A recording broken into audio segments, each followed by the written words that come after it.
De Matthäus, Olivi genannt, ist ein Styrütrieber gsi. Het für die Römer geschafft und ich vor der Gesellschaft als Sünder angeschaut wurde.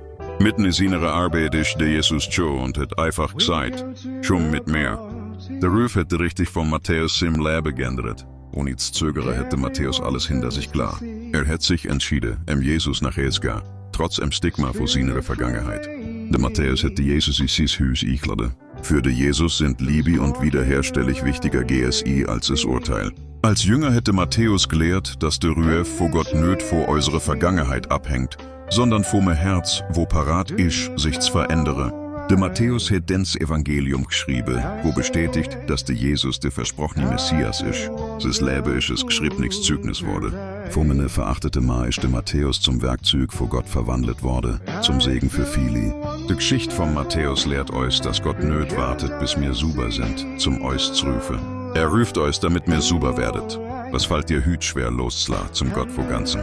Herze Nachriska, schrieb ich. Der Kommentar ist Wort, wo du vom Matthäus Wetsch lehre. Gorche, verändere, demütig oder mutig.